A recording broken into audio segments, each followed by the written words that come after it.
gentleman who is coming to present to us, and deeply honored because the Institute of Certified Secretaries, together with Deza University, are the ones who are facilitating this workshop. From last year, when we said we had about 150 participants who came from across the country, and this is the brainchild of our brother Jeremiah KARANJA, FCS, and you have heard FCS is the highest rank that you can get or level in the Institute of Certified Secretaries of Kenya. This is the Chief Executive Officer, is the CEO of the Institute of Certified Secretaries. You can see he's a board member in a state corporation, board member in a state corporation, doesn't want to say much about that, and governance professional, and a member of the Institute of Certified Secretaries. He's a human resource professional, a member of the International Institute of Human Resource Management, a lawyer by training, and of course a accredited governance auditor, trainer of trainers in the areas of governance and advisory. He is trained and consulted for many public, private, and civil society entities. He has a BA in Communication, Political Science, and Public Administration from the University of Nairobi. He has a Master of Business Administration in Strategic Management from the University of Nairobi, a Bachelor of Laws from the University of Nairobi, completing his PhD in Leadership and Governance from J.K. Ward, and he has authored several books, articles on corporate governance and ethics, public governance and administration policy, and many professional articles. He's participated in developing the Code of Governance of State Corporations, the popular Mwongozo, and Code of Governance of Private Organizations in Kenya, governance guidelines for churches in Kenya, ASMEF syllabus, and many more others that are not here. He was awarded commendation in 2015 and fellowship in 2021 by the Institute of Certified Secretaries. And was it last year? Last year he was awarded Moran of the Order of the Burning Spear, MBS. And let's appreciate him at his age by the head of state for distinguished and outstanding services rendered to the nation in 2023. And I learned the other day, he's actually a son of a clergy. His father is a pastor, and that drew me closer to him. Just because of Thank you. Good afternoon. Good afternoon. God has prepared. Amen. Hope you are well. Yes. Yes, I think we last met yesterday morning. I'm glad to meet you another time. So I've been asked to talk about the issues of management of meetings for effective decision making. And that's what I'll be doing. I will need time just to highlight a few things. We will not cover that effectively, but it's just what we are doing here, all these units which you'll be looking at. They can actually be a course, a 5-day course, each of them on their own. At the Institute, for instance, this issue of meetings, I run a 5-day course only on meetings. Some of you just think meetings. You just wake up and have a meeting. That's why you hold meetings from morning to the evening, and you think that is very spiritual. There's nothing spiritual in having a forever meeting, an everlasting meeting. It only means you are disorganized. So meeting is actually a science and an art.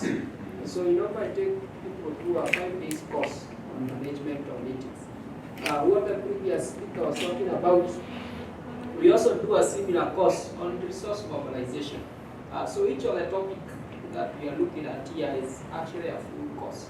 And therefore, this is just to introduce us to this concept, and then we can look at later. You can ask Jane if you want the same to be customized for your church. We can do that. I mentioned yesterday about the institute. I'm not going to that, but I've included it in the slides because you'll be getting the slides just for your further studies. So when you see me skipping, it's not that it's only that I know you get these slides. But I talked about all this yesterday, what the certified secretary does, who is a company secretary, what they do in organizations, and what they can do for your institution, how can you become a member of the institute. These are the papers that you do, at your age, because we have something called recognition of prior learning, you'll be exempted a number of these, and therefore you are able to finish very fast on the same. Those are the exemptions. We run a number of training. These are the upcoming ones. Various issues. We have usually call it board secretary capacity building program.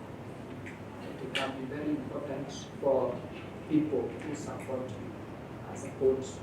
How do you deal with issues in the boardroom? How do you organize a meeting? What are meeting protocols? There's something called protocols. Even in the church, you need to know protocols. How do you address different people and all that? And importantly, sorry, before I go to that, I run something we call Champions of Governance Award, where we come assess your institution.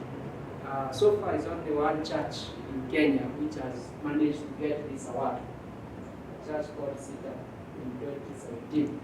We come assess your institution on matters governance and see where you are, and if you are able to meet and convince the jury, then you get an award. So there are many people who are usually very busy, even in a meeting, and you can think they are doing something, but they are doing nothing. Very busy. There is no voice. Let me first check the.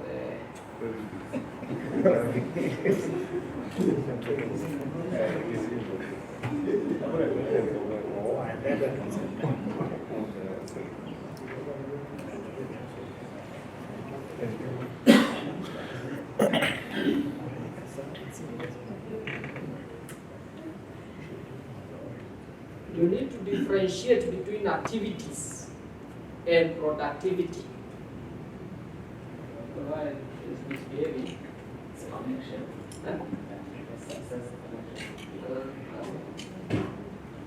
You need to differentiate between activity and productivity, because even in the church we have some people who are usually very busy. So many, even as a church you can have, as a pastor you can be involved in so many activities. But when you look at how productive are you as a pastor, it's true you've been very busy from morning to evening. Ukianza kuhesabu watu, unajua nilitoka board meeting, nikaenda meeting of the deacons, nikaenda ya elders, nikaenda ya youth, very busy, but at the end of the day, there is no value in work adding. You need to differentiate that these meetings, are they important? Are there some that you can cut down, or are they just something energy for nothing? Now we unaitisha sitting allowance for doing nothing, just being busy. Lunch time ikifika unakula kama wale wengine or just being busy. Ask your neighbor, are you busy doing nothing? We have been reminded that our call is to be fishers of men. Those activities that we are undertaking, do they add to fish? Or the best we do is just, we are called to get from aquarium. Najua what is an aquarium? Unachota kwingine kama wewe ni wa pefa, unachota full gospel unaleta kwako. Are you a fisher of men? So, I want us to go one step backwards from where we started yesterday by the first speaker. The first speaker talked to us about governance, and that's why I want us to go back to lay foundation on the subject of meetings. And he took us through a number of issues of governance. Now, in the contemporary world, in the secular world, this term governance originated from these two guys. They came up with a theory called the agency theory. Tell your neighbor, agency theory. Leo utatoka umesoma kitu. When you go back to your spouse, you can tell them I have learned agency theory.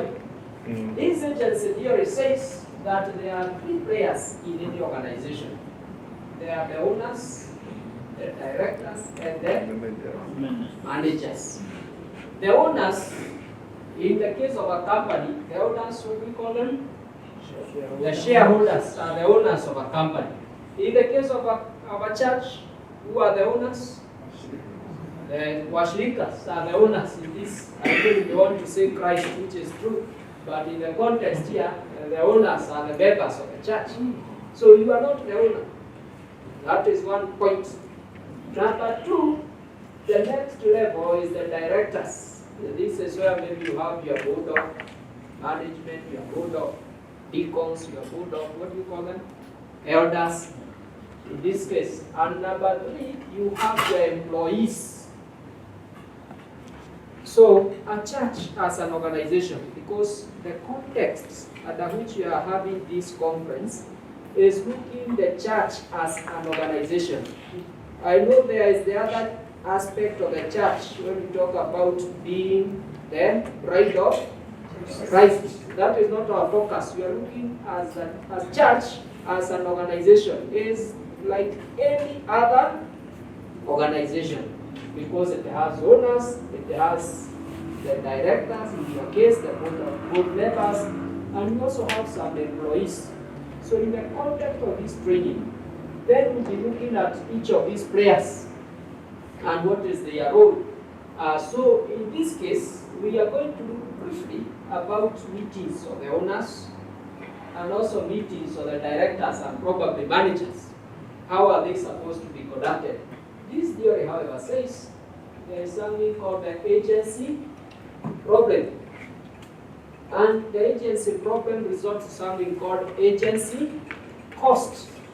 The agency problem arises because these owners, although they are the owners, they have very little information about the organization. The people who have more information is the directors. And then the ones who have even most is the managers, the employees. The employees know more about the church than you, although you are the pastor. You know that. Because they are there on day-to-day basis. So they know a lot.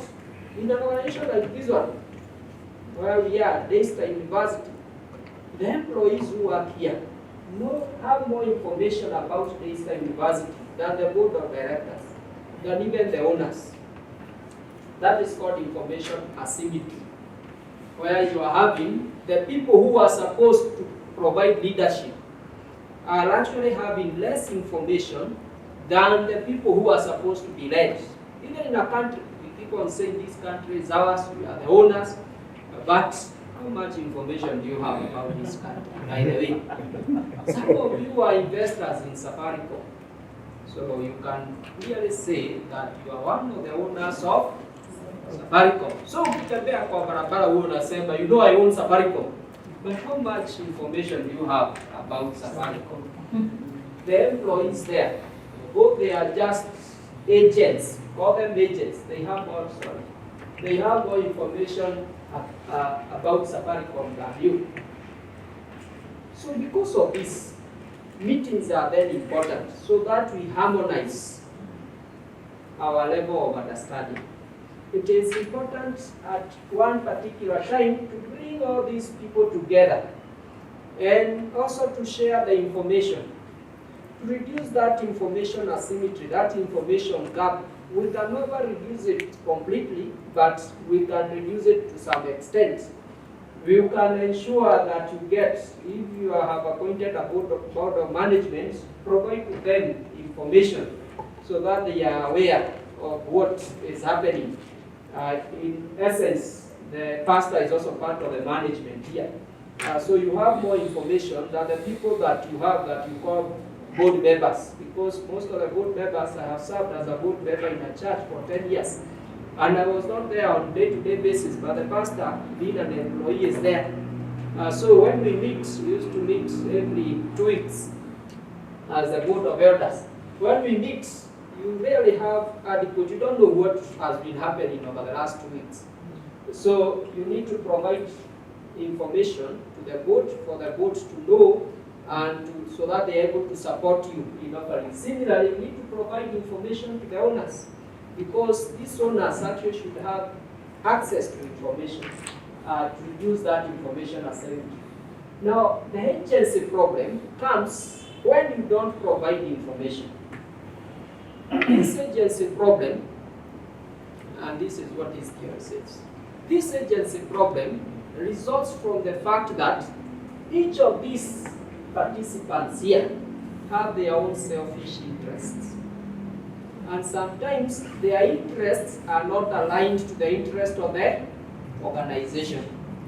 Not all people here, even members of the church, who are there for the best interest of that church. Sometimes even the pastor is not there for the best interest of the church. He is there for his own selfish interest. When we are doing the code of governance for churches in Kenya, which I participated in writing, one of the stakeholders' engagements, we could have invited you. We were at Intercontinental Hotel. Maybe you are in that meeting. And one of the members, one of the church leaders, a very high-ranking church leader in this country, stood up and said, "You guys, do you know what you are saying? So you are telling me I labored establishing this ministry. I actually sold my property. I actually had to resign my job, and I survived for 5 years, relying on my spouse's salary. We sold all what we could so that we can bring up this ministry. Now, when it has started producing fruits, is when you are telling us to establish a board of elders. A board of elders. Walikuwa wapi bereni? So, during tea break, as we are discussing, the person asked me the same question, and I told them, you have to decide if it's a business, then what you are saying is justified. Because if actually you set it as a business, you invested. Now it's time for harvest. So you just sit down, eat, relax, because now it's your time to eat. You had planted, now it's time to harvest. But unfortunately, that is not the aim where we establish a church. This is a pastor who has a wrong motive, and therefore their interest is not the interest of the church. It is a personal interest. As long as they continue being the leader of that church, they are just there to meet that personal interest. You also find even those board members, it's not some of them are not there for the interest of the church. Some are there for their CV, so that when they say I'm a board member of this and this organization, or they are there also to make some deals there. They are there, some of them, for popularity and fame. Even the employees, what do you think is the most important interest for employees? Salary.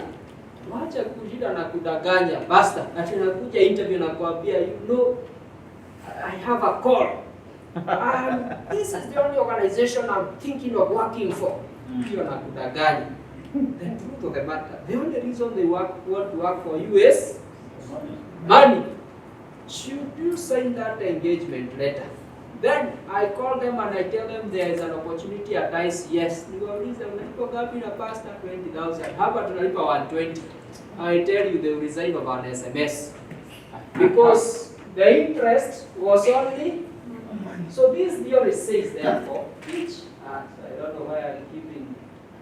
This theory says therefore, each of these persons have interests which are not sometimes aligned to the organization. And it is very important to see how do we align those interests to the interest of the organization.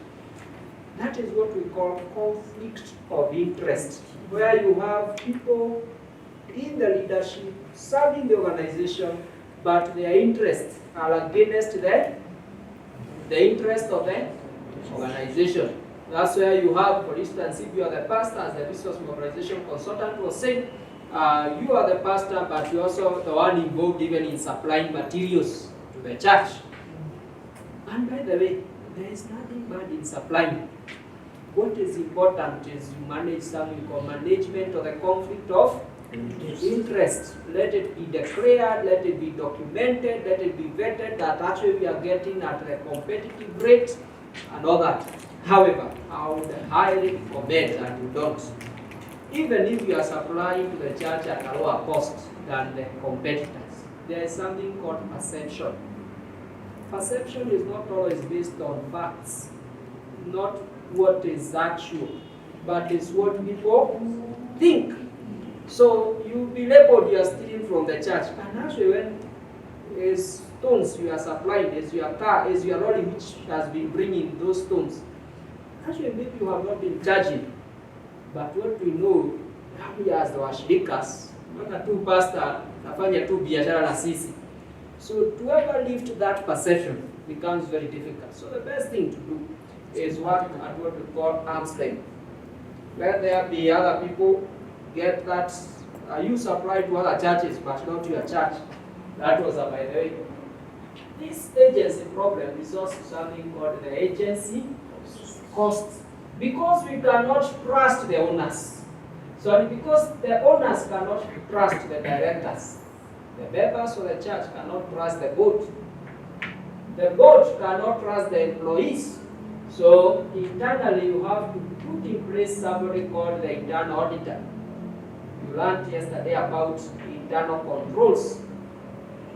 Then the members here want somebody called the external auditor to be reporting to them every AGM wanawaambia pastor and the board have either not eaten or they have eaten.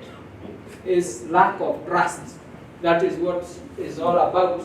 The whole of this human being is a fallen thing. You know that? Yeah, it's fallen.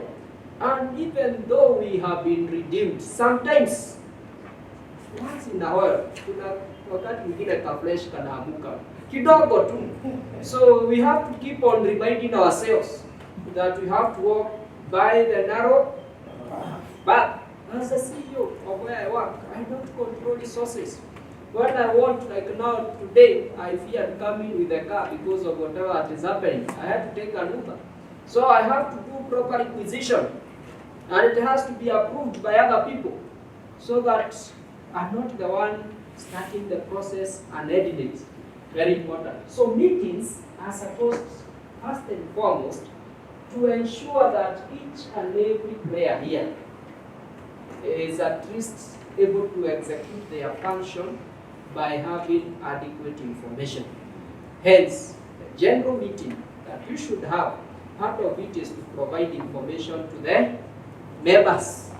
And I asked yesterday how many people do actually hold general meetings, and I think I saw only 2 or so hearts. It is very important, by whatever nature you call it, it is very important that at least once in a year, you call your members, you have the meeting having been, notice having been properly circulated to give them information. Secondly, the board, it's important that they have regular meetings and you agree on we'll be meeting this and this duration, again to be well informed to execute their mandate, and so on and so forth. So there are 3 concepts here. We've talked about agent, and I have explained. An agent is the opposite of principal. Principal, in this case, the owners are the principals, the directors of the board of elders are the agents, plus the managers. We also have stewards. Who is a steward?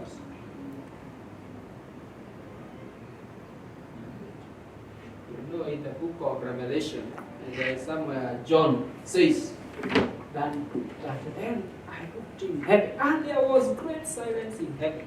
So you are looking at me as if you are already in heaven. Who is a steward? Someone who looks after. Someone who manages on behalf of another. Yes, true. And who is a trustee?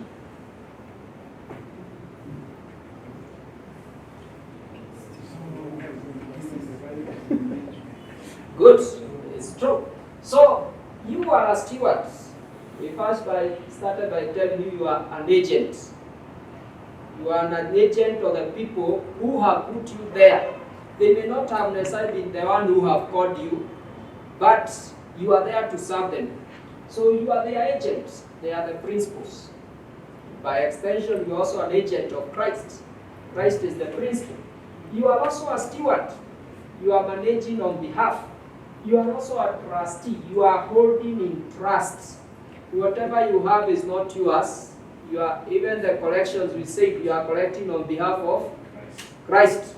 You are holding in trust. That is all about governance that I wanted to recap. This one we are taken yesterday just to remind ourselves of that. You have these rights. But it is also important to remind you, take care of your stakeholders, because if you don't, they will deal with you harmoniously, perpendicularly, and horizontally. When time comes, they will deal with you how many times? Harmoniously, perpendicularly,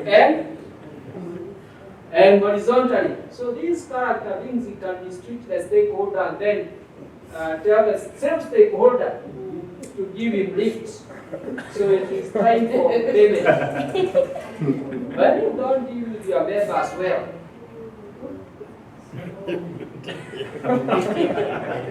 next time. But when you don't deal with your members well, that is what happens to you. There is a gentleman called Parkinson. Parkinson came up with two important principles. He says, principle number one, work experts to fill the time available for its completion. That you have more time, you need less effort. You have less time, you need more effort.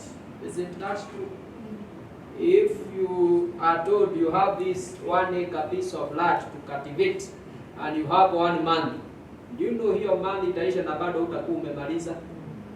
When you find yourself, the time you have allocated is too much, what you normally tend to do is just prolong things because you think there is more time. Reverend, if you told me in this session, I have 5 hours, I can tell you, even now you'll still be in slide number 1. And I'm sure you'll still be running. But now since I see time is running, somehow you still cover all that you are required to cover within the limited time. How is that relevant to your meetings? You need to have something we call timed agenda. Timed agenda means that when you have come up with your agenda items, there are 5 of them. Agenda number 1, 5 minutes. You actually indicate on the agenda. Agenda number 2, 10 minutes. Agenda number 3, 15 minutes, based on the you have way which will take more time. When you do that, when there's already 5 minutes and you've exhausted the time allocated for that agenda, it will prompt you to go to the next agenda. Why you have everlasting meetings is because your agenda items is one of the things you say, unauliza pastor, tunamaliza hii mkutano lini, as the Lord helps us. So the Lord will help you until tomorrow morning, you will still be proceeding because the good Lord is very gracious and He can even help you for a whole 1 year to have a meeting. Now, what you are having is not a meeting. A meeting, a good meeting, ideally we say should not be beyond 3 hours. It should be between 2 and 3 hours. Any meeting beyond that is not a meeting, it's a conference. And you need to call the Archbishop to come and open and officially close that because it is no longer a meeting, it is a conference. You need to have your agenda properly timed so that within that, one of the things, when I was doing the PhD, my research in PhD, I came across 2 important discoveries. One is that quite a number of billionaires in the world, not many, but quite a number of them are actually school dropouts. You know that? Like who do you know who dropped out of school? Bill Gates, Steve Jobs, and kadhalika. So, my father, being a pastor, it was very tough on us. He could not have allowed us to drop out of school. This is the only opportunity I had to drop out of school. So I dropped out of school at PhD level. But eventually I may make a billion. Once I become a billionaire, I'll go back to school. Number 2 discovery I came across is something, and that is what is relevant here, is about the length of meetings and your health. A research was done and it is found that people, executives who are always in meetings, actually even their health in terms of the premium, insurance premiums are usually higher because they are always in hospital because of diseases. Pastor, if you want to commit suicide, be in meetings forever.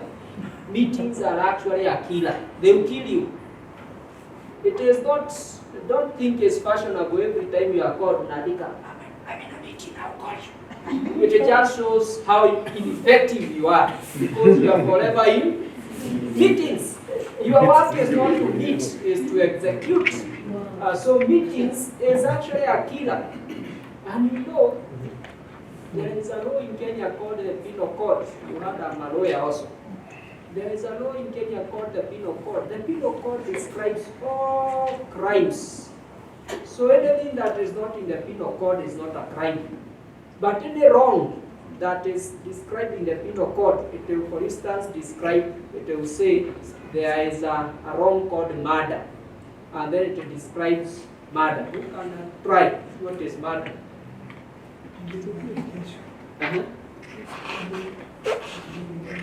Yes, killing intentionally, killing a person, and unlawfully and intentionally. You have to have those two. Because if a police officer shoots you when you are committing crime, though that is intentionally, but is not unlawful. If you were, the crime was in such a manner that you are about to harm other people. So that is murder. There is another crime that is described there called attempt suicide. Attempt suicide. You can try to define. Yes. For example, maybe I will climb on a wall. I want to throw myself. Yeah, but you don't die. Yes, and I don't die. Maybe they Yes, will you have attempted. Yes. So that is a crime. And the punishment for that is 14 years in prison. Of course, They just killing me. for murder, for murder, you'll actually, the punishment is death by hanging. For attempt suicide, we cannot kill you because that's what you wanted. So we give you 14 years in prison. But do you know, are you aware that suicide is not a crime in Kenya? There is no crime called why? You're already dead. You're very right. Now, if you are in those meetings for 5 hours, what you are trying to do is attempt suicide.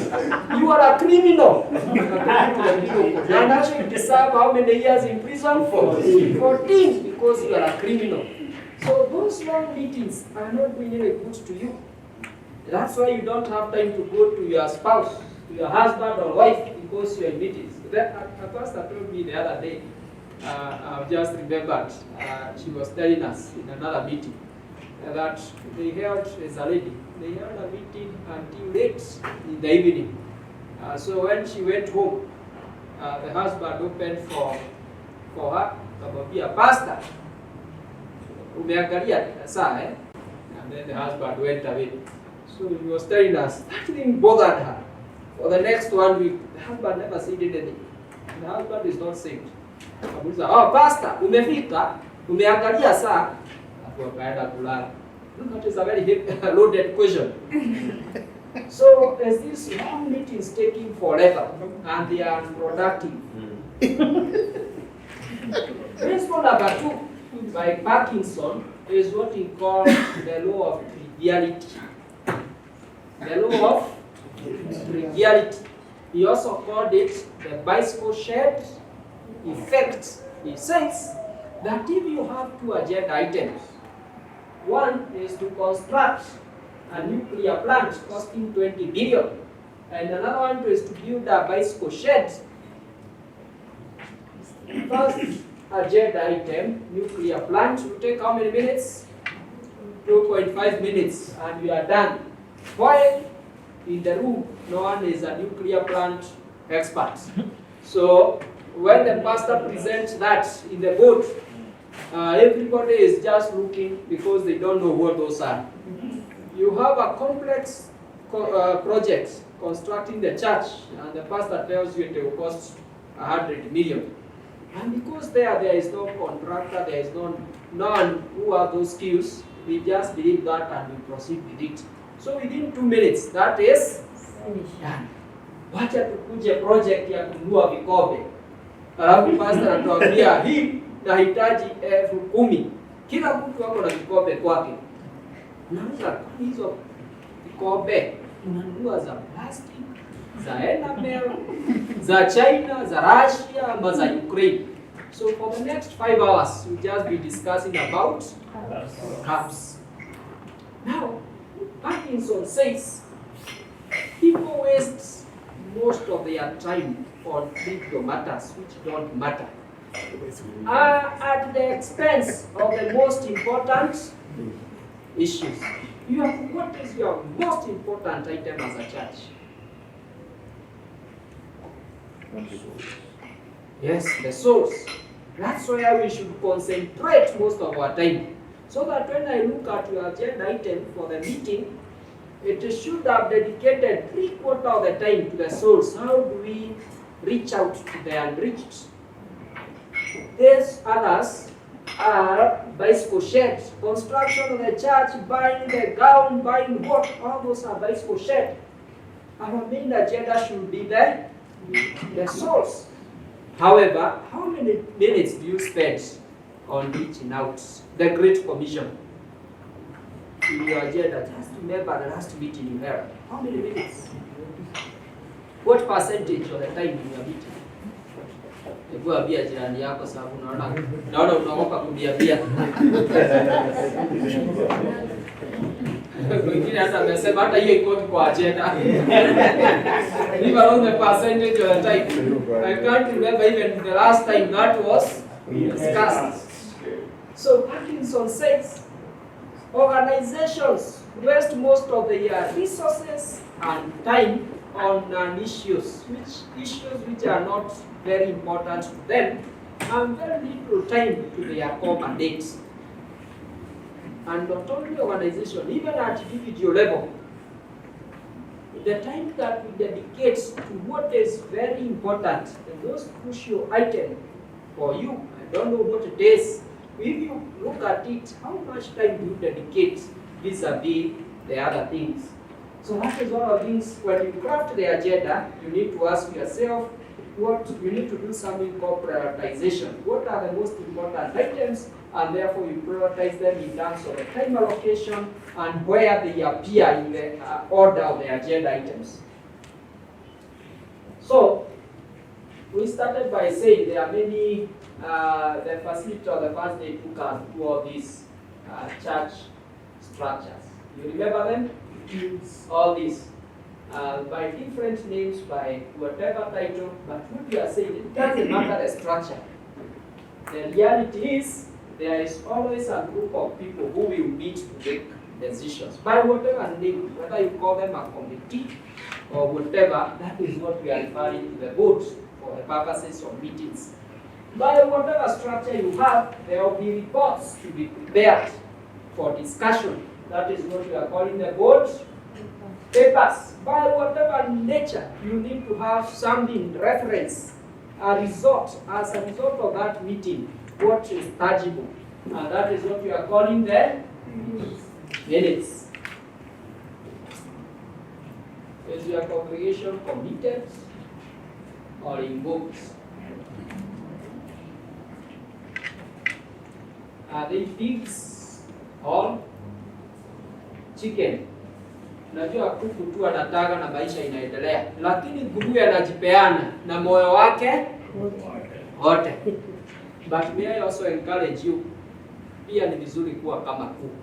Unajua kuku, uzuri wa kuku, anataka kayai kadogo tu, anaenda pale anapiga kelele, ametaka mayai. Unaweza kuangalia, unaweza kufikiria ametaka kajaza, kwa hiyo ni kayai moja.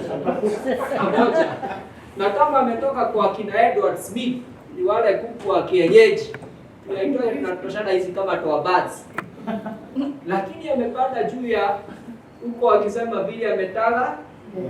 So sometimes it's also good to say what as a church you are doing. Tumepigwa sana in the last few months as a church. Kila mtu akiongea najua hii kanisa now they have become, there are no big churches and there are no churches which are doing the right thing. Majority. Actually, they are majority. There's only a few guys who go there and spoil our names. Maybe what we are not doing, we are not saying loudly what we are doing. Some of you here are involved in projects in the community that are supporting the community. Actually, some of the schools in the area are owned by you people. But the church is not telling the world that's what we are doing. So, tuko pale tu tunapigwa.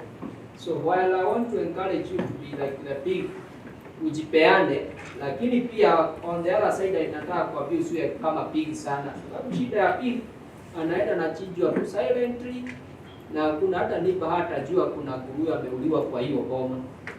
The neighbor. Na huyu nguruwe amefanya nini? Amekufa. Akafeed the whole village na hata hatukusikia sauti. Lakini kuku acha atake kamoja. Evil has a way of being loud. You know that? Yeah. Negativity. When something bad happens, we don't know, Pastor, what you are doing right. Lakini wacha siku moja tukuone umeketi na dada ya mwenyewe, bibi ya mwenyewe, in a manner that seems suggestive. Sasa hiyo tunapiga picha, tunaweka kwa social media. The whole country knows.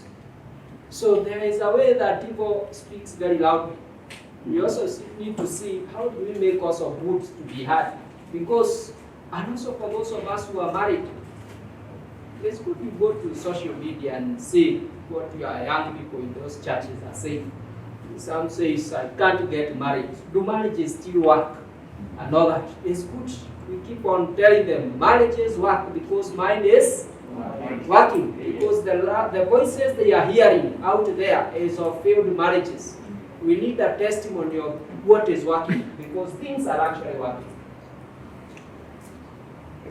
We are in the world, but not of the world. So I just want to remind us that a church is a place where real people are facing real challenges in a real world, and they are going to a real heaven. These are some of the threats that we face as a church. All this, and this is what should bother you, including unasikia tukisema wanakuja kutusalimia na sisi pia tushuke. I don't want to go into that because of time, but those are just some of the threats that we have that are affecting us as a church, and you need to start asking yourself, how prepared are you dealing with all these things? Speaker talked about this. Where I want to emphasize is this one, the issue of prioritization in terms of decision making. We call them the 4D, time management. The first D is dump it, just say no. What we are saying, there has been so many competing agenda items coming to your table as the leader. There will be so many competing issues which are all competing over your time. Ask yourself, is it important? If it's not important, just dump it. Say no. No and yes. Say are the shortest words in the English dictionary, yet they are the most important, the most powerful words. Learn to say no. Some of us don't know how to say no because we want to please everyone. Somebody called Steve Jobs said, if you want to make people happy, you want to be popular, don't be a leader. What should you do? Sell ice cream. As a leader, you must have this no in your dictionary. This one is not. Don't be invited to participate in everything. People will be telling you, this church has done this and this. It's only us who are not doing. If it's not within your plan, just learn to say no. Number 2, in time management for meetings, is what we call delegate. Second D is delegate. Who else can do that other than you? Must this thing come to the board? to the Board of Elders meeting. Can Sunday school, can you delegate the Sunday school committee to deal with this from A to Z? Must everything keep on coming back here so you have 20 agenda items when you meet? Must all those items come to the chairman or to the pastor? Who else can do that? Number 3, we are calling it what? But yes, it's important, but it's not urgent. It can be taken to the next meeting.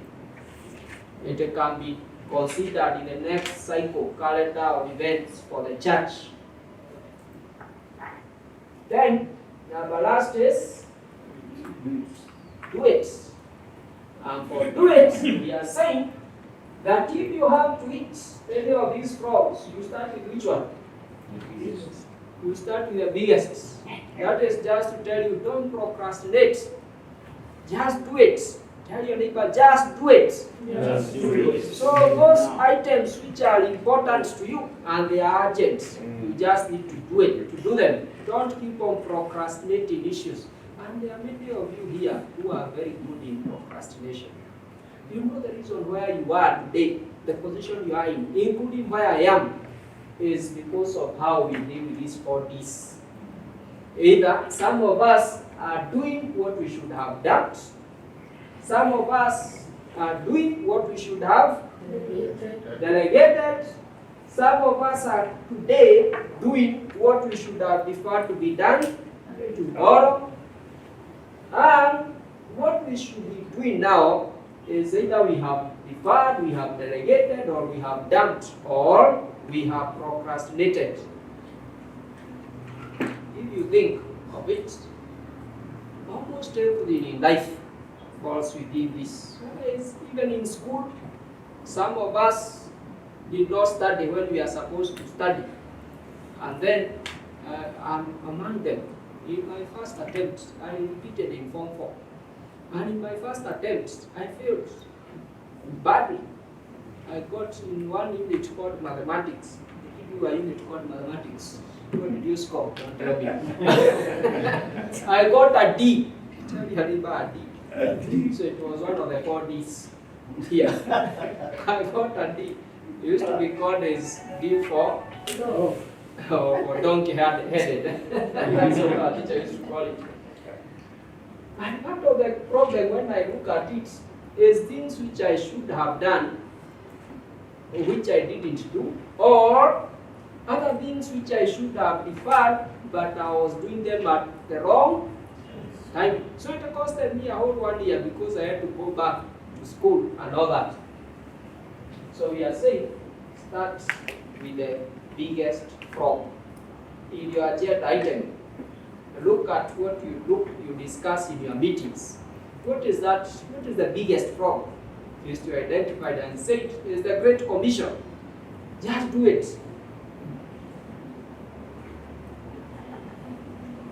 So we are saying we need to have a work plan. We need to schedule our activities. We need to plan a whole 1 year ahead. There is an organization as an institute I was trying to partner with in UK, and they told me. So I was looking to partner with them in the following year, like now here in 2024. So I was seeking their partnership for next year, 2025. They told me, oh, that is very close. What do you mean close? A whole 12 months. He told me that we normally do our plans 3 years in advance. So if we are to engage with us, so we'll be talking about 2027. Yeah? 2020. Yes, 2027. That's how serious other people take issues of planning. They have a whole 3-year calendar of events. For you, even what will be done next week, you'll be thinking today in the evening when you go. You plan as you do. So, when you do it, it says that failure to plan is planning to fail. Have a clear work plan. Plan even your meetings.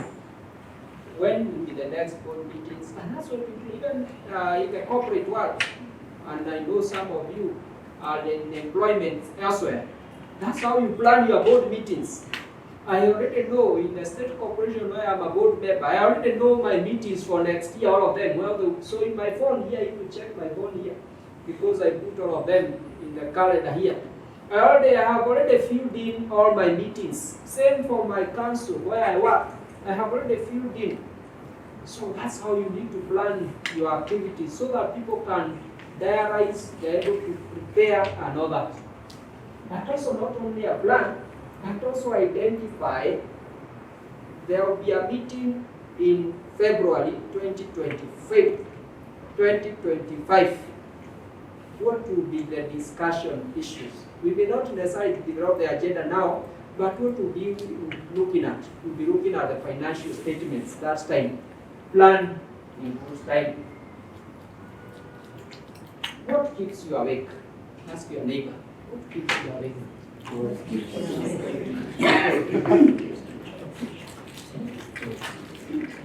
I will be expecting an answer from you. So let your neighbor tell you. The good thing, if they give you a bogus answer, the problem is not you. The problem is the neighbor.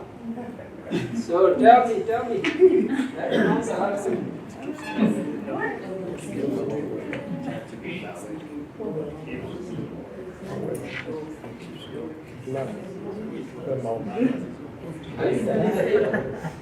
Kama dini ya Mungu yake.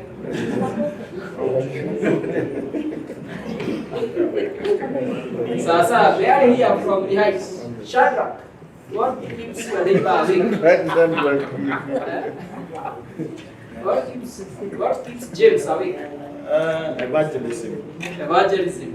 James, what keeps Shadrach awake? Family. What keeps John awake? Projects. Huh? Projects. Sorry? These projects.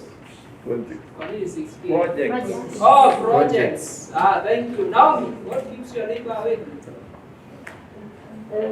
Outreach. Outreach. Yeah.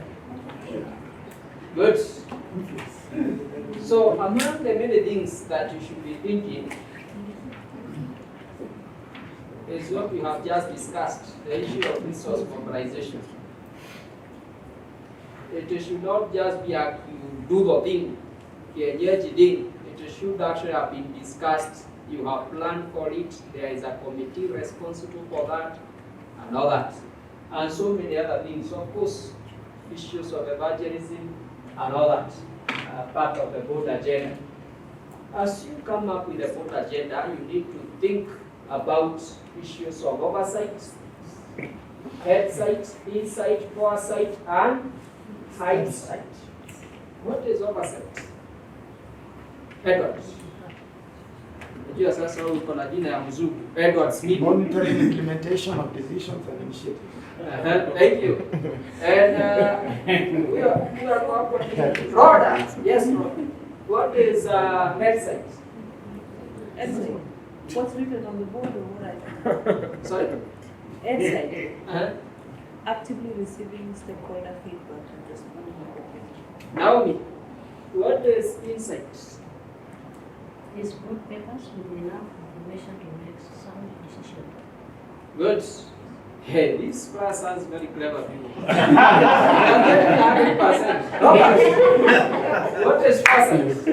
Schedule, scenario, analysis, Thank you. Patrick, what is hindsight? Referring to past trends to becoming. Thank you. Can we clap for ourselves? 100%. Look, I have never taught such a brilliant class. So your agenda must reflect all these sites. That's what I'm trying to say. For instance, financial statements. Where do they fall? Inside. Financial statements. So you are discussing financial statements for the year ended 30th December, 31st December 2023. So what is that? Huh? Foresight. Ended. Ended. Hindsight. Foresight. No, hindsight. Yes. We are looking behind. Financial statements are always historical. You are looking at how you performed previously, not now. Of course, I agree with you. It also has an element of foresight, not foresight, but oversight. But basically, reports, you are just financial reports. You are just looking at what happened. Audit reports, you are looking at what happened, and that's why you have to be careful, because you can spend time on what already happened forever instead of focusing on where you are going. You know, the problem with audit, and it's very important, audit is very important, but the only problem is what is called, is like a mortician. I think called morticians. Yes, they come after the event. You first wait for the person to die, they are dead, and then you come do a post-mortem to analyze what was the cause of death, which is okay, it's good to know, because it will arrest future possible deaths. So it has its place.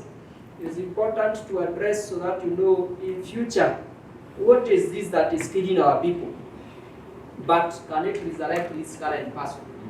So it is also therefore important that we mix, so that we are not always focusing on the past. Oh, sorry, I have stepped on the kid. We are not only focusing on the past at the expense of the future. That is an example of a timed agenda. Yes. What would you recommend? Because I totally agree with you that when we are dealing with financial reports, especially the audit reports, it takes a lot of time in the meeting. So what should organizations do to reverse that? What you need to do is one thing called committees. You need to form committees, not just the board, but you need to form committees. So there is a committee called Finance Examining, or a committee that specifically deals with financial related matters. At the finance committee level, we will look at the financial statements in depth, and we spend most of our time there. The committee will consider and make recommendations to the full board. At the full board, we don't look at reports. Financial report is a report, is an annexure, and I'll be coming to that shortly. We look at something we call board paper. Again, I'll be telling you what that animal is. We look at what did the committee find, and therefore what is the committee recommending. So if you are sitting at the board and you want to know more information, go and attend the finance committee meeting, because at the full board level, there are so many other competing things for our time. We are looking at the finance, we are looking at the outreach, we are looking at the women, we are looking so many, such that if we are to spend 2 hours on the financial statements, we will be doing that at the expense of other things. Those committees or the boards, we say they do the dirty work. They go to the details on behalf of the board, and the board must learn to trust its committees, that we trust what they did is adequate. And that is part of what we do, delegate. To what extent can you delegate some of those functions so that what comes to the full board is very refined. Now, what I'm talking, I know I may be talking like I'm doing theory, because the nature of most of our churches, especially because I said I have been a church elder of a church called PEFA. What we only have, what I would call committees. Of course, we had the full board, the board of elders, where I was sitting and I was the secretary. But then you have ministries, each ministry with its leadership, which then would bring recommendations to them. What we lacked, we also need within the board itself. I know there are those ministries, but within the board itself, maybe you may require smaller committees to look at issues on your behalf as a full board. if you are 10 board members, 7 board members, for example, you may need to break it down to 3 committees of the board, which are comprised of board members, so that you're able, at the committee level, you're able to digest those issues in greater detail, so that when you come to the full board, you are able to look at the whole picture without necessarily going into greater depth. Otherwise, time will not allow you. That is what will cause you to have those everlasting meetings with somebody else's wife. Remember that? Now, this is what we call time agenda that I mentioned about. So here you have name of activity, board, sorry, this is not even a time agenda. So you have the name of the activity or board or committee meeting. This meeting will be happening on 19th. This one we call it a board plan. And I hope I put a time agenda. If I haven't, I will put the slides and I share with Jane so that you look at it. So you're able to account for each and every item that you are planning to do in the course of the year. So, in terms of meetings, you have what you have, I would call maybe the pastor's report, which you go to those committees that I have just described. Those committees should make recommendations. Those recommendations should come out to the full board, the board of elders. And then they go to the dissemination or to the ministry, different ministries for implementation. And then, of course, you have the minutes after that, the matters arising as a whole cycle. I know what lacks in most of our churches is what I'm calling committees here. How many people have committees? Good. Quite a number of churches, what they lack is these committees. And I don't know whether we are understanding each other when I mean committees. Because I know you have the youth committee, and it's not that one, that is a ministry. I don't know whether we are understanding each other. I'm talking about this full board of elders. How many board of elders do you have? The elders in your board? Yeah, church, we are 21. It's a huge. That is a huge one. That is a conference. So now, in that board of elders, do you have committees on the board? Yes, the most active one is the finance and general purpose committee. Yes. Okay.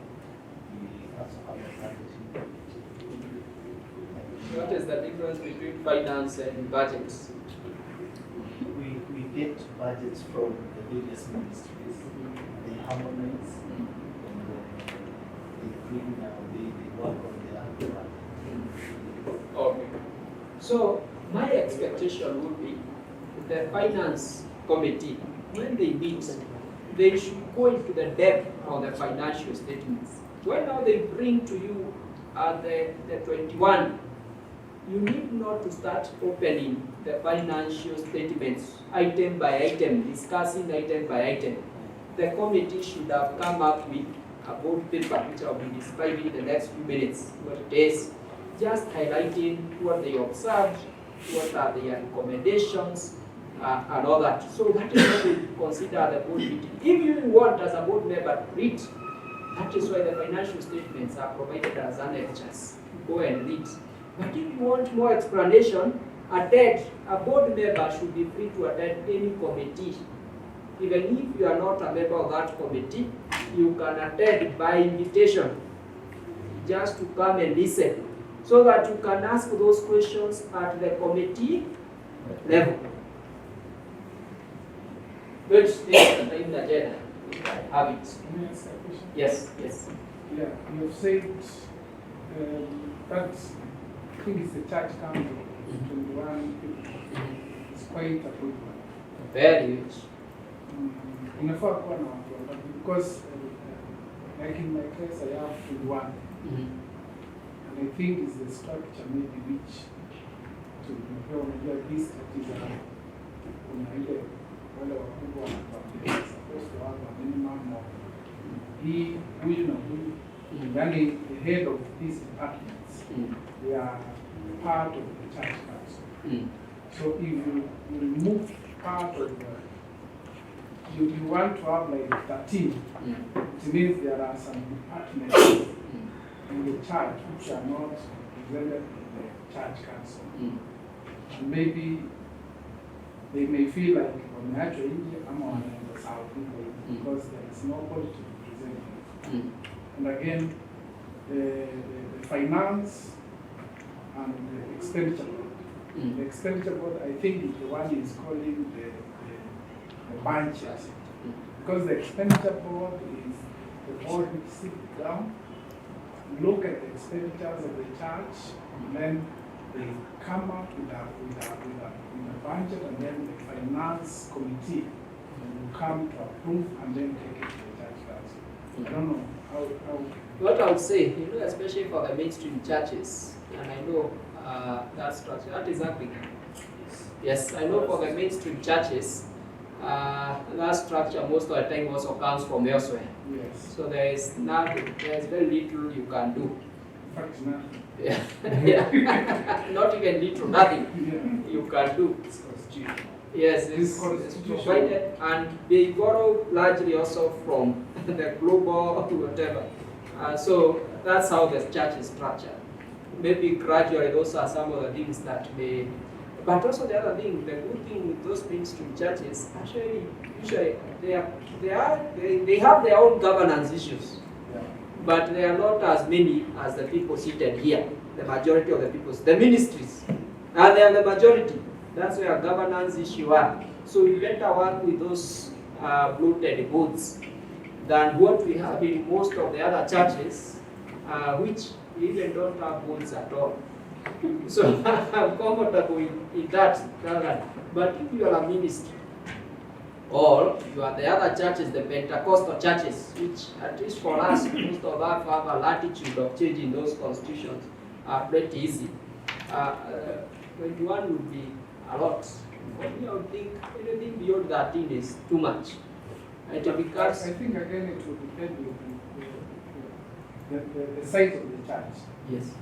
Because you cannot take 13 people to represent like 600 people. It will depend. It will depend. Because this country has how many people? How many cabinet members do you have? 24. So if you are to go with the numbers, so you want to tell me then that we require around 1 million cabinet secretaries. So it's not always the case that the numbers have to be reflective of the size. Because the size, sometimes when you have a very huge size of decision making become very difficult.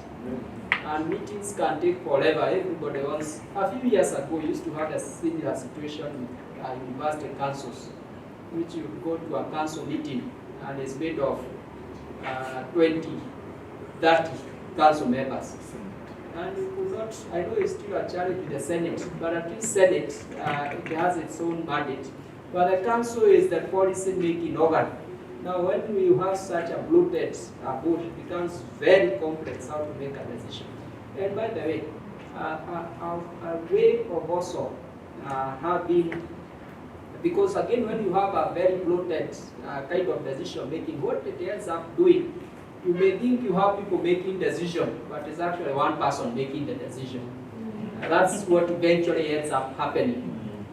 Because you are able to make decision because of the number. So you may think that you are putting it that way to represent, but actually it works the reverse.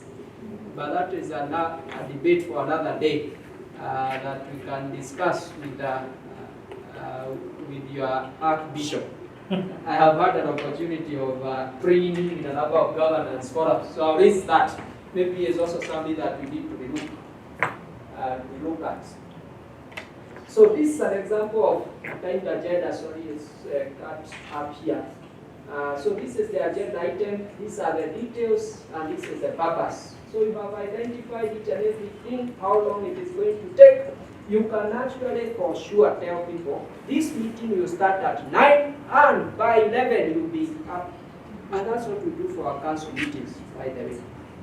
Our council meetings are usually, we normally hold our meetings at 7 a.m.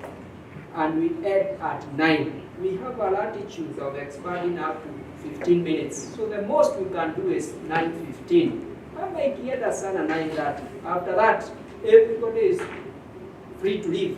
So nitaachwa tu na mimi na chairman. So we need to be very clear so that we provide, it becomes easy even for planning purposes. We are saying, even in your vehicle, you have the windscreen is always bigger than the side mirror and the rear mirror, so that you focus more on where you are going, not where you are coming from. Balancing your agenda items between the past and the future. What is a board paper? A board paper is what guides the board in decision making. It's made up of recommendations. I think before I finish, you remind me to just screen one to illustrate what I'm saying. It should be very clear. And normally say it should not be more than 2 pages. Get a sana 3 pages. It's just a summary. So financial statements is not a board paper. Financial statements is an annexure to board paper. So it comes, the first thing it recommends, these are the proposed recommendations. So if there's management, if there's staff members, including the pastor who are bringing a proposal to the board, they start with, these are my proposals. So what, by the end of this paper, what do I want, what is you ask, what do you want to achieve? So in one line or two, it's very clear, it is recommended for the board to adopt the financial statements for the year ended 31st December 2023. That is what you're asking. Actually, the person doing the minutes, you just copy-paste that as the resolution should the board adopt. The next thing, you describe the background. Why do you recommend so? Or how have this come? The finance committee met on this date, considered the issue, we are required by our statutes to do all those kind of things. The other thing, you look at what are the summary of the issues. This financial year, we made a surplus of this much compared to the previous year, which we had made a deficit of this much. The areas which you have performed well is 1 tithes at this amount, offerings at this amount, just 1 paragraph on summary. Then you have areas that we should be improving or looking for the next financial years is A, B, C, D. Another paragraph. You go to what we call the statement of financial position, you go to the, is it the same as balance sheet? Yes, the balance sheet. The assets of the church are A, B, C, D. We have improved them by. So you go to cash flow. You summarize in 1 paragraph. This is where the position we are. At the beginning of the year, we had this cash amount. At the end of the year, we have this cash in bank, and cash in hand, and all that. So within 1 page, you have summarized those financial statements. So you even don't require somebody who has done accounting, like my brother John there, interpret those financial statements because they can read this narrative on a paper. So my sister here, who did religious education, can actually be the chair of the finance committee and can actually present the agenda on financial statements, because what you are discussing at the board level, you are discussing the governance issues from those financial statements. What should the board be looking at? This is how we performed. These are the areas which we have weaknesses. So in the next financial year, we need to manage our expenses better and all that. In fact, among the worst people who present that agenda are the likes of John Gedeji there, because you start taking us to some ratios and all that. Let him deal with that at the committee level. At the board level, we are looking at very high level summary of things and what is relevant for you as a leader. I view you are providing an eye view. Is it eye view or bad view? Sorry, bad eye view. So we have said that there should be a maximum of 3 pages, just summarizing the issues that are. Then all the other support documents should be annexes. You need a recruitment. You are recruiting a staff member.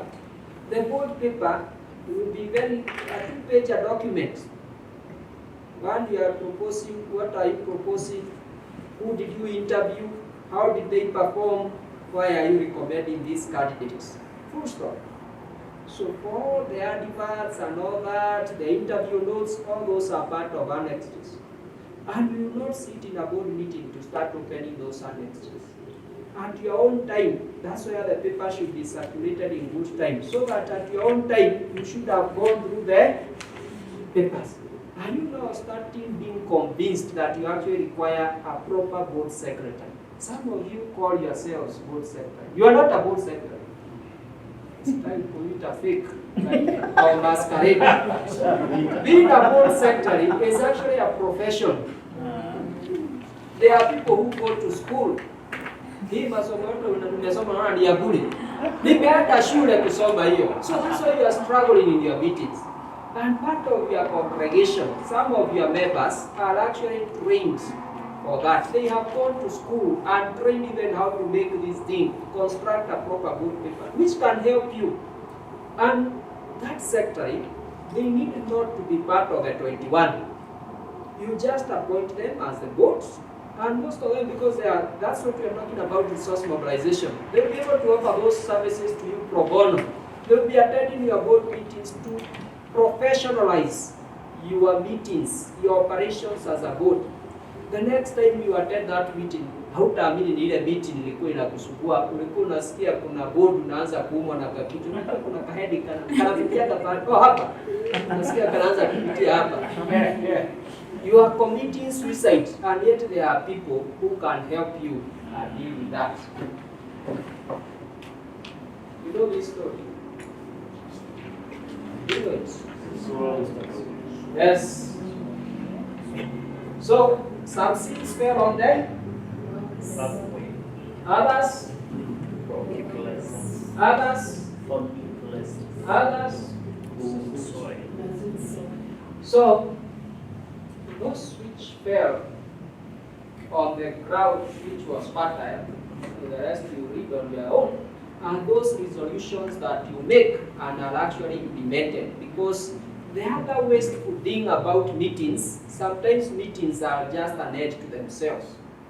So that you meet, discuss, but if you ask, what was the result of that meeting? Okay, you know, we said so and this, in the next meeting, actually, we are just meeting to consider why what we discussed in that other meeting was not done. So, which is a waste of time. So, we need to have very clear resolution. And every agenda in a board paper, there should be a clear resolution what you expect the board to do or to approve. And that resolution, in the next meeting, we need a report on how it was implemented. You need to hold into account the person responsible on how that was implemented within the timelines provided. Yes. Umetupatia that structure ambao inanipatia interest kubwa sana, because I've seen us struggling on the boards. Hiyo umetupatia watu wanaelewa. Unaweza pata church wale watu voko wale, hata mkienda kwa kuchaguana wale utapewa ni mtu anajua kuongea kule, but education background yake iko na shida. Iko na dosari. Like I have 2 members who are very good in making the board. Like my secretary makes a very good paper ya kulete kwa board. Lakini utaona tuko kwa the final board yenye kwa the decision making stage. Lakini anataka mfanye zile vitu zilifanywa na committees kule chini. How can you help in a situation like that? Maana na huyu mtu huwezi mtoa, maana uliletewa na watu. Kwa hivyo msitaka kumtoa, utamrudisha kwa watu. Watu watakuletea yeye tena.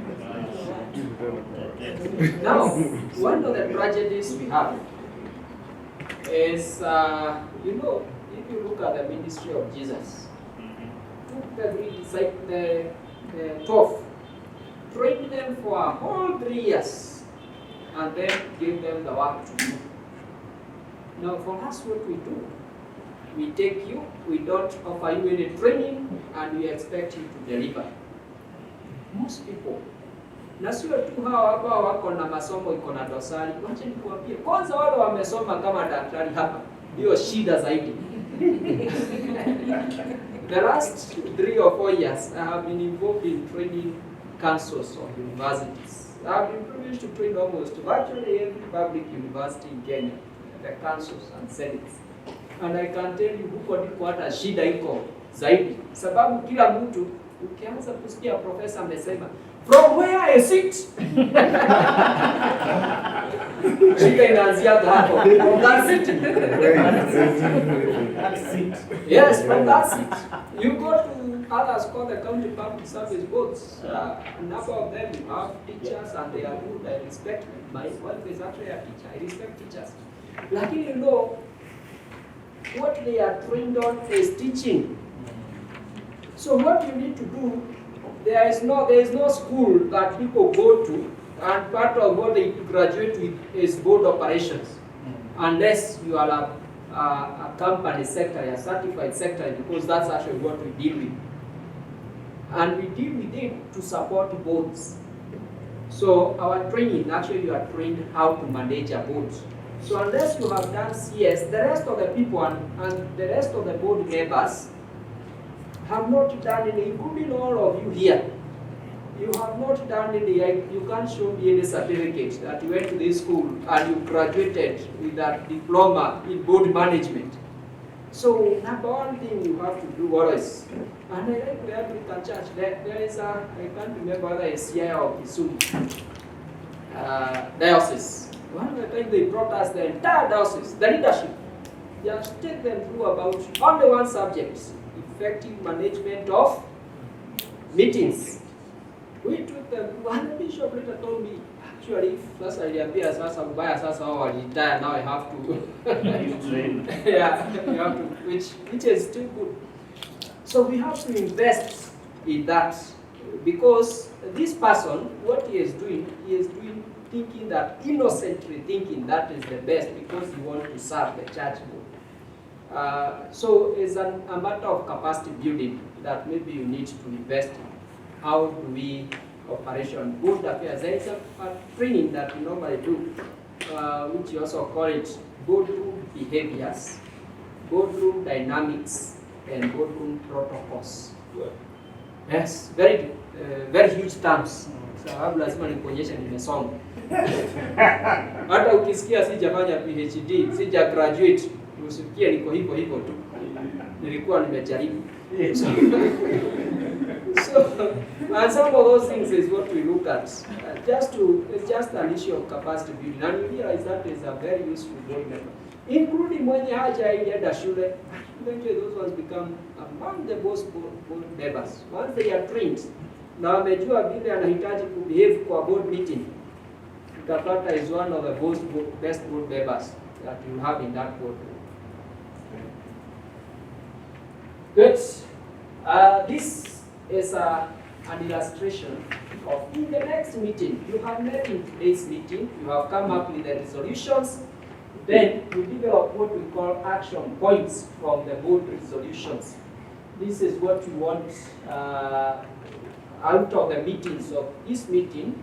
You have agreed there will be a membership drive, but what is it, how will it be done, by who, by when, and in the next meeting, now we will be reporting this status.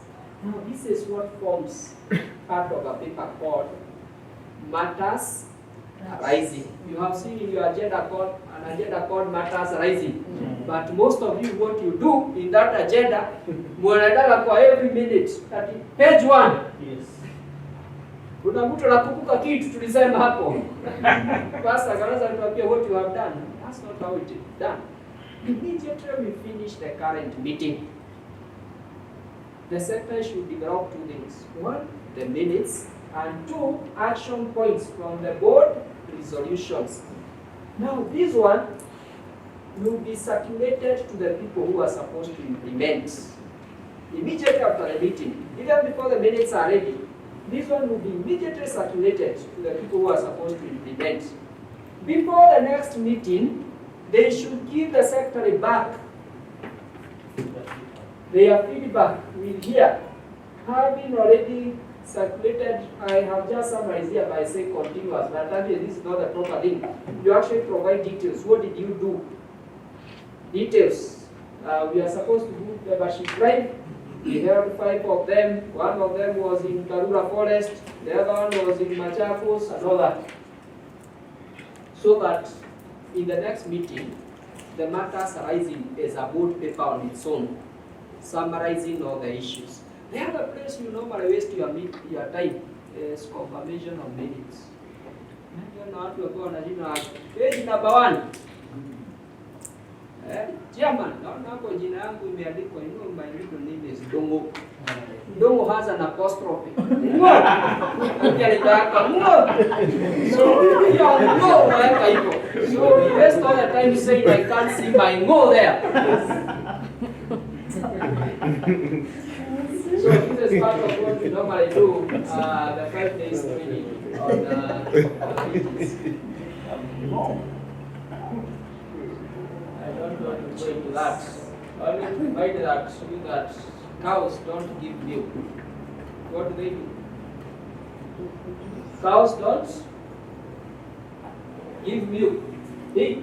Zinafanywa nini? Inakamuliwa. Hautapata ati kwa kikombe ukute ujioni maziwa iko hapo. Kwanza unaenda unapembeleza unapatia majani. It reminds me one day after my Form 4 exam, I stayed 2 years at home. So nilikuwa kazi moja nilikuwa nafanya ni kukamua ng'ombe. So siku moja kama nakamua, nimepatia majani nakamua hivyo, akaroka maziwa ikamwagika. Nikakasirika. Nikamgonga na teke. Naye akanigonga na teke akanisha na hiyo maziwa ingine yote imebakia. Nirusha huko. So at the end of it I was asking myself, between the cow and myself, who is stupid? So you also have to know that times are changing. Times are changing. The people you are dealing with is not the people you were dealing with 5-10 years ago.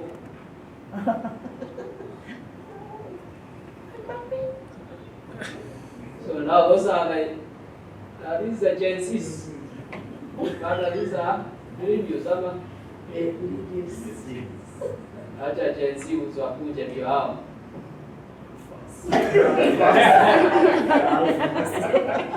Those are the alphas.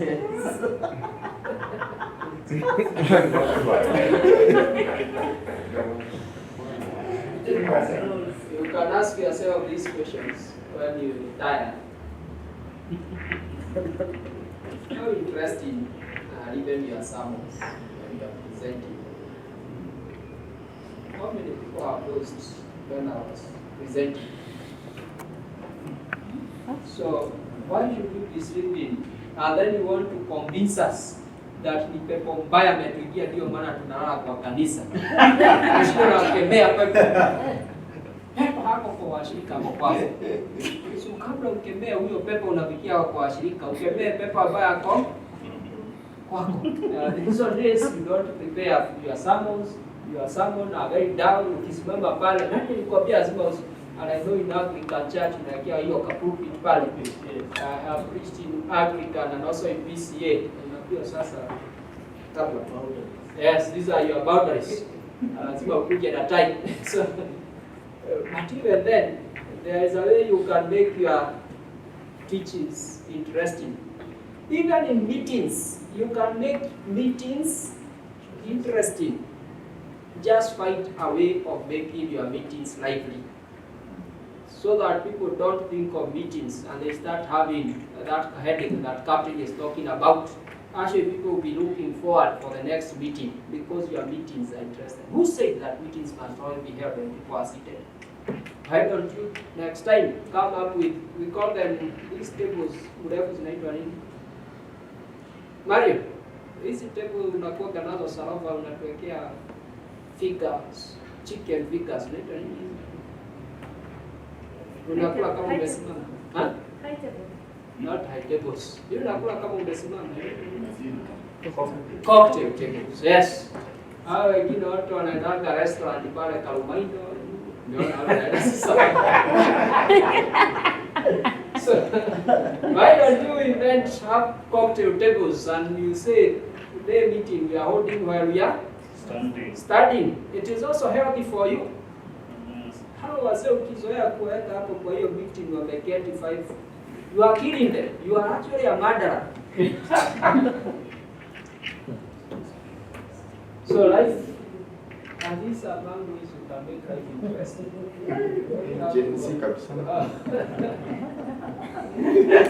So generally speaking, as we come to a close, I have 5 minutes. This is what I call meeting cycle. You have an agenda, a notice is sent, you have proper board papers, then you hold the meeting, it results in the minutes and resolutions. You implement. From the implementation, you have matters arising, which forms part of the feedback and informs the next meeting. And most of you might believe that meetings are very expensive. So don't hold a meeting just for the sake of it, because we normally say every 30th we must have a meeting. And the items that we can discuss by circularization are the issues we can deal with by a phone call, which you don't need to hold a meeting. But if then we have to hold a meeting, which is also important, then ensure that the meetings are effective and they meet what they are supposed to meet. Ensure that you have the right people in the meeting. You have the right culture. You are discussing the right issues. You are having them right and timely information. And also, you are using the right process. We normally say that we should give people at least 14 days notice.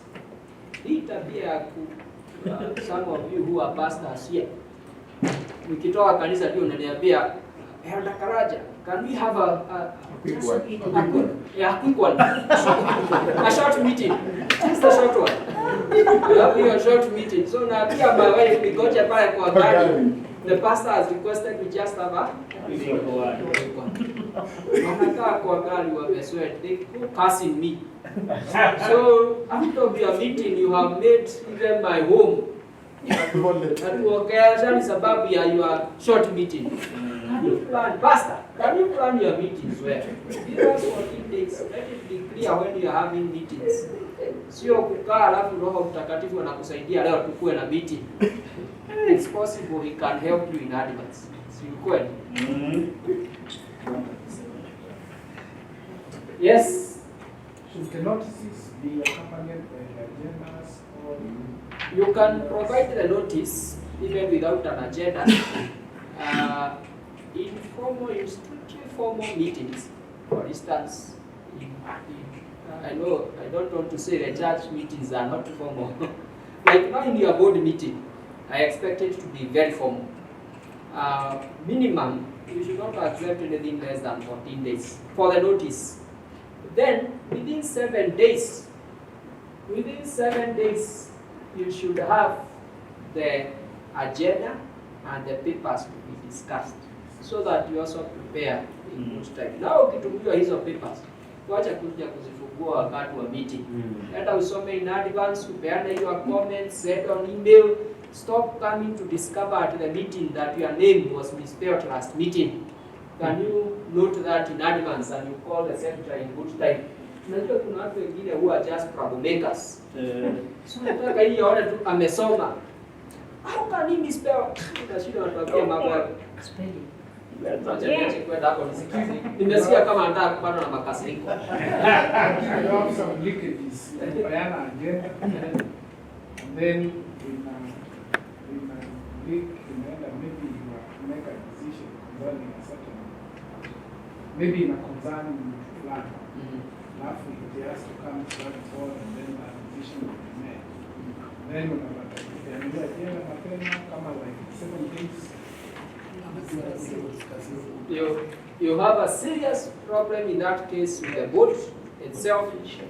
Yes, and they need to be taken, what I talked about, boardroom behaviors, because there is something we normally call tabia baya kwa boardroom. One of the worst behaviors that a board member can have is to lack confidentiality. We are discussing a matter, and while the meeting is still proceeding, somebody is busy texting. That you are board member so and so is saying actually you should be fired. I'm on a record. Yeah, on a record. That is somebody who is unfit to serve.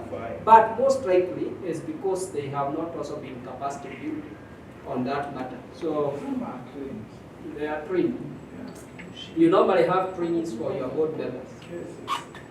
So we are doing tabia baya na understand. There is something called a very effective tool called board evaluation. About tutampatia hiyo feedback vizuri na utaona tutamrate. So part of what the board should actually institute is every year you have a proper board evaluation. Some even do it every half year. A board evaluation, just self-evaluation. Board members giving feedback to each other. There is a tool that is used for that, and you're able to give feedback to such board member. And then you have a formal discussion as a full board to discuss, and you highlight among the issues noted, because we take maybe the 5 least scored areas. One of them is confidentiality. My friend, you need to improve on your confidentiality. So that is one of the areas that you can deal with that. These are board papers. What I'll do, I'll share a sample board paper. Because even if I tell you what they should and they shouldn't, I'm not sure that it will help you much. But also we are saying every agenda must meet its goal. Every board paper must meet its goal. Don't miss the goal. We are also saying there should be clarity. Yes. As you train people of this subject, and because you have gone, I'm sure, to many places training, do you see the dynamics between the secular board and the church ministry boards? I'm asking this because if I have a board in my company, secular, that board can be very distant because maybe there are students, there are games, there those are services, all professional boards. But when you come to church, number one, you are dealing with the people, or you are dealing with people who are not educated enough, or learned enough, people that are not learned. Or you are dealing with volunteers, people who are volunteered in the ministry, people who, like what he's talking about, even if you keep on put in that sense of what we share it. Their allegiance is more to the members, to the other people outside there, than to you. So even if you try to bring this discipline inside the hall, it's very hard because they are friends. Those people are close friends, some of the people, and they are with them there all the time.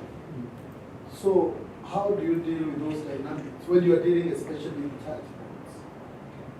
And when you are dealing with the church boards here, you know, our churches are social levels, like the Pentecostal churches, there are big ones, there are small ones, there are churches in town, there are also churches in the reserve, whereby you are dealing a whole different kind of people. What is your experience? One of the things I would comment, and I think we put it there in the governance guidelines for churches, and that is part of where, well, at one point we want to be democratic on how board members are elected, but also you need a control mechanism. One of the areas I would highly recommend is a nomination process where people are also vetted. I know there is a good number of them, they actually have a nomination process, but it is just to facilitate the election. It should be like an interview where people are also vetted, and some of those people we also have a mechanism of removing them. However, having said that, may I also highlight my little research, actually part of what I had started my research on, and then I didn't finish and I need to finish, was also governance in religious institutions, specifically church, faith-based institutions, specifically Christian-based institutions. And I note that is an area that we actually suffer very seriously.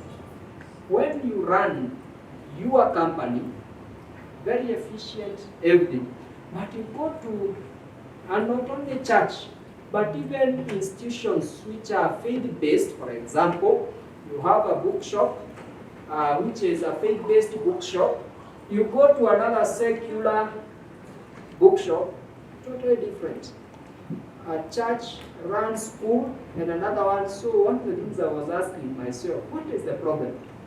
And one problem that I identified is number one being called compensation. This voluntary business is very expensive. Very expensive. Very expensive. Just go and do your calculations and you'll actually see sometimes this voluntary business is usually you lose more by people volunteering. Unfortunately, I don't have time to qualify that statement, and therefore I'm fearing it may not be understood.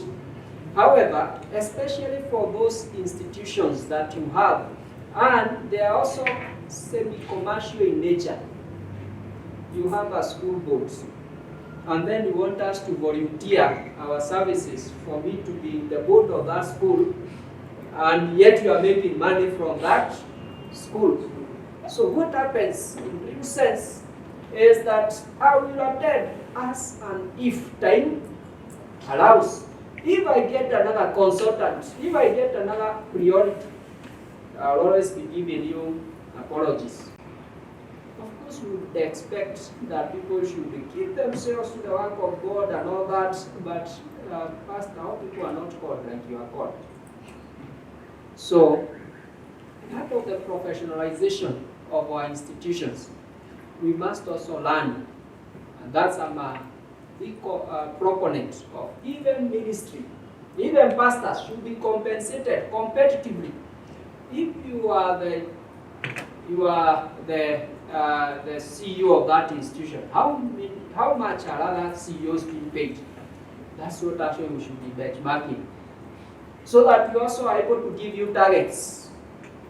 But when I'm volunteering, hata unaona gumu to hold me accountable because you know I'm giving you free, I'm doing you a favor. But that is a discussion that we can have another day. But I agree with you. Quite a number of faith-based organizations have that challenge.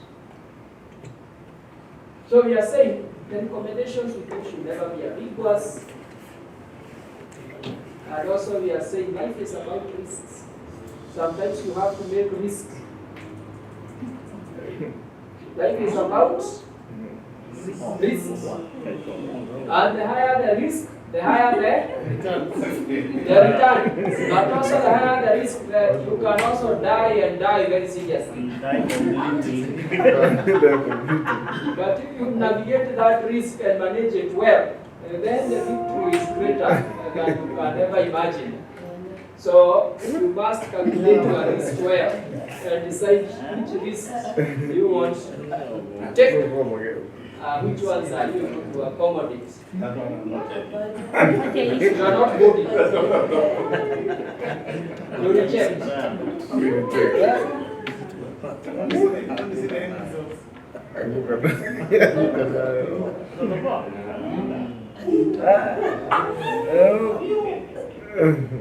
Wow.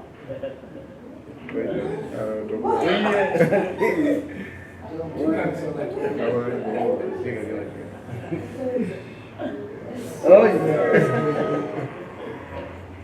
And yet, that's how and yet that's how sometimes what we take our ministries through. We are just at the cliff, even financially. You think of financial sustainability of your institution. Most of the people seated here are just a sickness away from poverty. Even your church is just one case, one lawsuit away, and it will be closed. Because we also don't look at even at our financial sustainability. Do you have an endowment fund?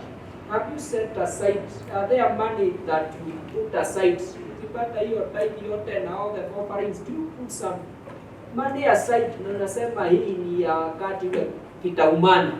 And you have got some government bonds and all that is in some fixed account somewhere just to, during events, times like this which are difficult, it can help you. COVID came and most of you suffered because we had not put in place that some of those measures. Unfortunately, you cannot hear this. I don't know what happened to the voice. But this girl was told by the father, akaenda uweke simu kwa moto. And obediently, akaweka simu kwa moto. Sasa babake anakuja, iko wapi simu? Anamwambia, baba nimeweka simu kwa moto. Moto wapi? Huko kitchen ile inawaka hivi. So baba akuja anakuta simu ni ukweli na charge. So what you tell people, can you be clear in your communication, in your recommendations? Be very clear so that people may not be Allow 1 minute. I just want to, so that when I circulate this, you know what I was talking about. Just 1 minute to show you what I mean by a board paper. But I'll give this to Jane to circulate. You can be asking your neighbor's name. If you were not last time.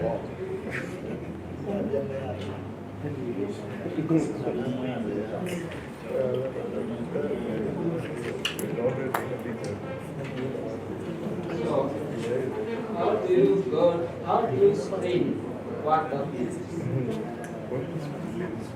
Doctor? Yes. You know how to operate this?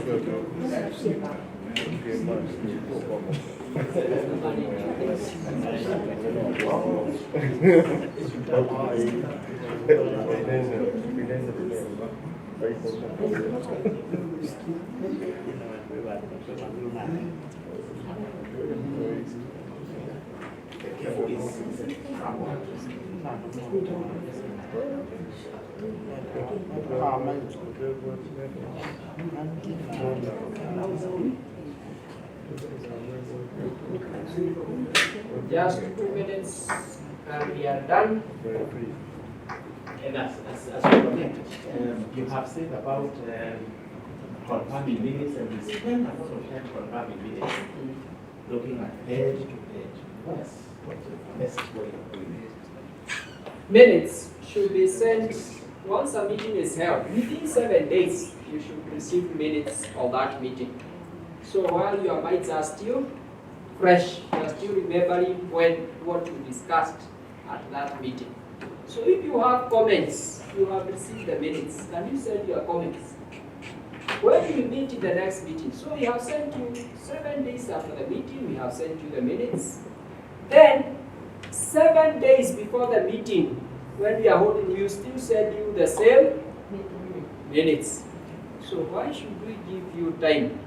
Why should we give you airtime to start correcting commas and full stop? So one of the bad behaviors that chairman, if you chair a meeting, one of the bad behaviors that chairpersons do is to tell people, can we go to page number 1, anything? Page number 2, page, hiyo mtaka hapo mpaka kesho asubuhi. The minutes were circulated. So if there is somebody with a comment, these minutes, we will take them as read. Anybody with a general comment on the minutes, proposer, seconder, and they are done. Provided you are circulated in good time, we expect that you will have read. However, it may also, because we also know our human weakness, most of the time we don't read, it may also help the secretary just to highlight, not to take us through the minutes, just to highlight, Chairman, agenda number 1 was on the financial statements. The board approved the financial agenda number 2 within 2 minutes. Actually, minutes should never ever take more than 10 minutes. Yes, please. It's not a must, you must read there. You are not reading. We send you the minutes in good time. We will take them as read. We have a proposal seconder. However, as I'm saying, you can just to refresh our minds, you can have somebody highlight. Highlighting is not taking us through the minutes.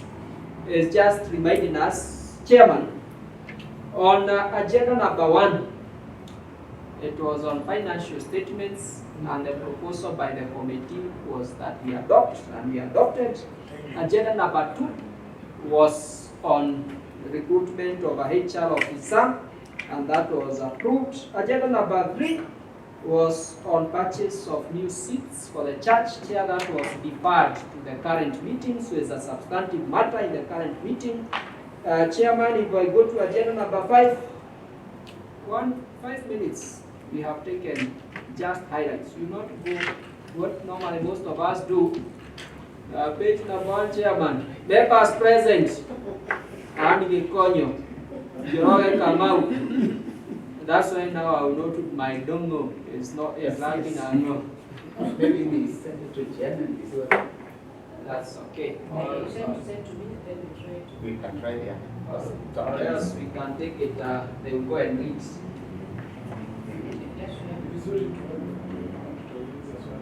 Okay. We then send to Jane. What do I send you on WhatsApp? Then you read the WhatsApp is okay.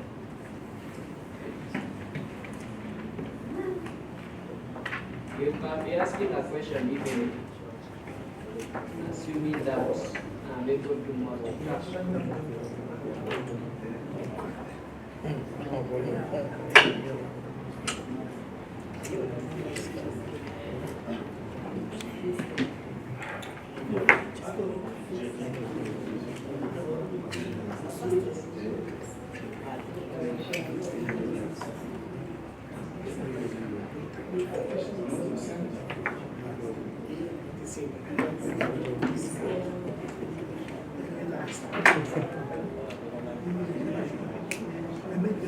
Swali hapa.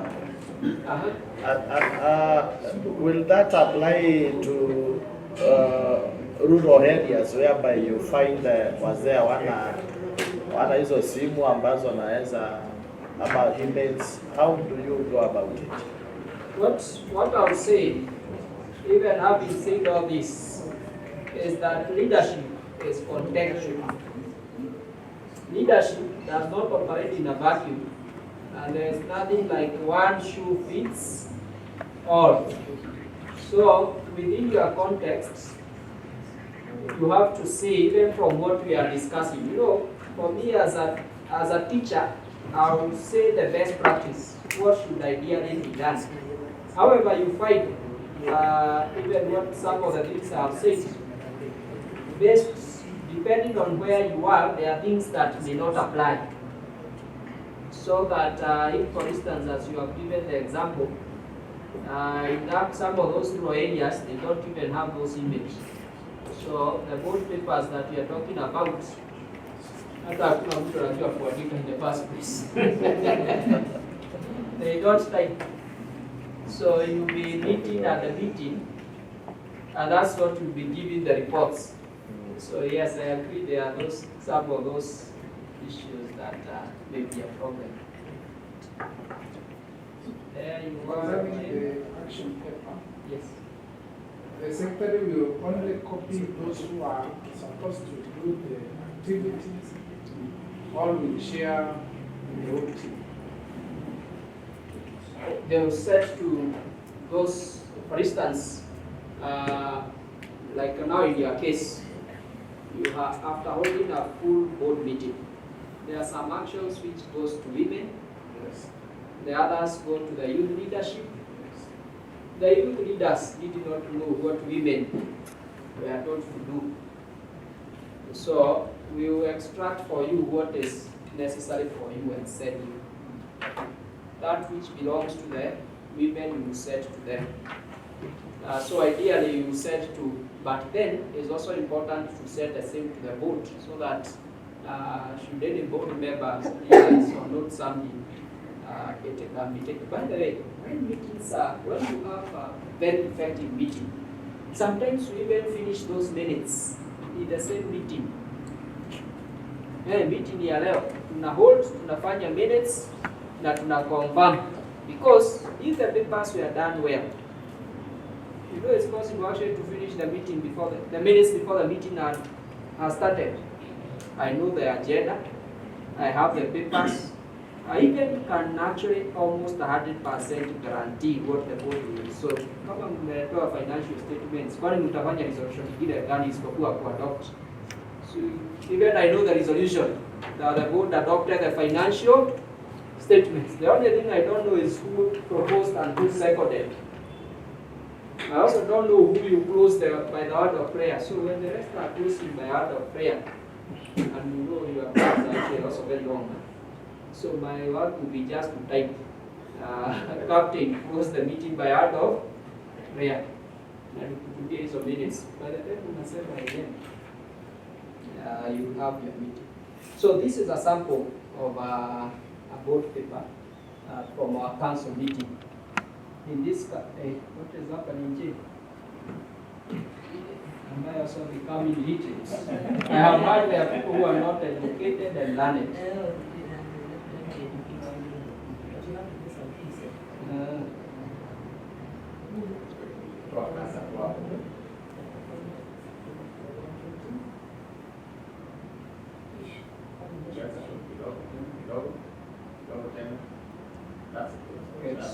So ya kupeleka chini ni gani?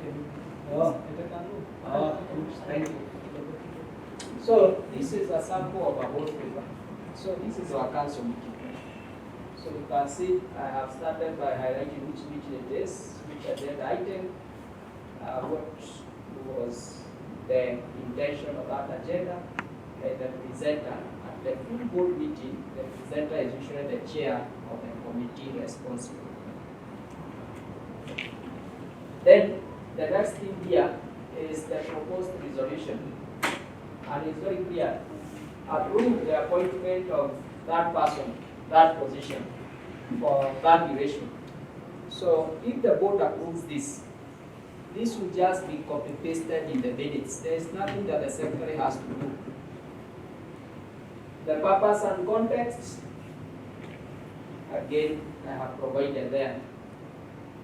So the background, the term of the current COO is coming to an end, and we provide the provisions of the human resource policy. What does it provide? What the council said earlier, the council had discussed this matter earlier in an earlier meeting, and they gave some directive. What have we done following that? We advertised. These are the activities we advertised on it, just in summary form. Summary of interviews, we held interviews, and this is how they scored. So what are we recommending? The recommendation of the HR committee is to recruit this person and all that. However, there are considerations that we made at the committee level. Among them are the strategic implications. What would happen if we don't recruit them? So I have provided there the financial implications. Do we have a budget? Was it budgeted? The risk analysis. The legal compliance. Have we complied, one with our own policy and also with the labor laws in Kenya? Is there any other issue that the board needs to know? And then is prepared by the corporate secretary, reviewed by the CEO, and approved for circulation to the full board by the chair of the committee. All the other reports, okay, as it was being prepared, these people are consulted. All the other reports are annexures. So you have annex 1 is the advertisement and all that. Now in a few, that's where now the trap is. In the meeting, you don't go to the annexures. We are looking at the substantive paper. Now this we will share with you for your private reading, for more information. But don't start telling us in a meeting, Chairman, can you look at that advertisement again? There's something I noted. The committee responsible already dealt with the annexures. Your work at the full board meeting, you are looking at the full paper. Even if this was a financial, we are dealing with financial statements, it's the same summary. These are 2-page documents. So why would this take you 1 hour? Within 15 minutes you are done. Good.